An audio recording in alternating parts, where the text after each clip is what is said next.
Well, I've just pulled over for the day by the river in the Gambie, and it's a beautiful free campsite. Not the kind of place you can take any old caravan. Now, this is the perfect opportunity while I get myself set up for the evening to show you around the Gator X by JB Caravans. And there are a few key points of difference that I want to show you. Step inside, let's take the grand tour.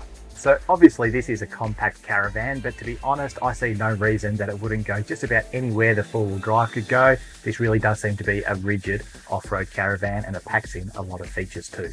One of the first things I noticed about this caravan was the Raptor polycoat to the chassis, the A-frame, the bumper, and even the underside section. Now, one of the major benefits to the Raptor coating, of course, is that it's protective against general damage as well as rust, and it looks good too. So this caravan to me has a pretty impressive 12-volt system. There's a 200 amp hour Energize lithium battery system, which is great. There's two 170 watt solar panels and even a 2000 watt inverter, all wired up and ready to go. Reasonable amount of freshwater storage capacity as well, two 95 litre tanks and also a 95 litre grey water tank, which is fantastic.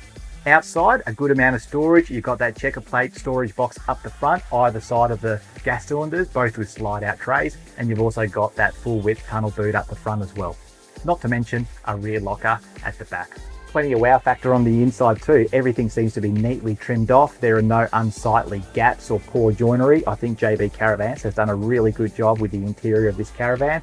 It looks great, and they've even found room for a front-loading wall-mounted washing machine in the bathroom at the back. And it's stylish too. Don't mind the black tapware in the bathroom and at the kitchen sink. And that fridge is massive. It's a 274 litre compressor unit. So honestly, I don't think you're going to have any problem storing your fresh food while you're off exploring Australia.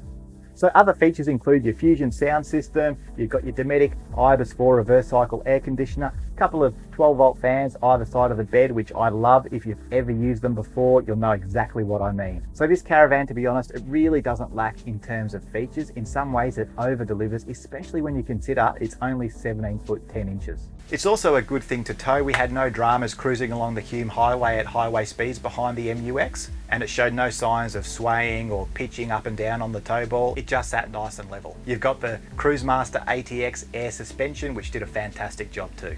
And we've put this caravan through its paces on some off-road terrain, some undulations. That Cruisemaster ATX suspension's done a fantastic job, and the caravan as an entire package has also performed well. And of course, you might be off-road exploring some bush tracks or whatever to get to that perfect free camp. Well, you've got some nudge bars on either side of the caravan, and they're also coated in that Raptor polycoat. And you've also got some recovery points at the rear of the caravan, just in case you get stuck. So for me, one of the reasons I would choose this caravan is not only does it have everything that you're going to need on the inside and the outside, but it's not overly large either. 17 foot 10 inches, single axle.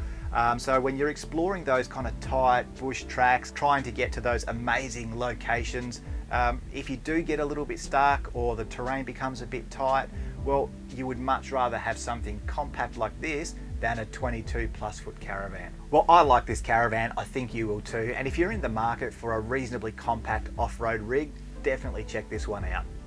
Well, I'm going to continue setting up camp, take in some of that amazing Goulburn River. It's just beautiful.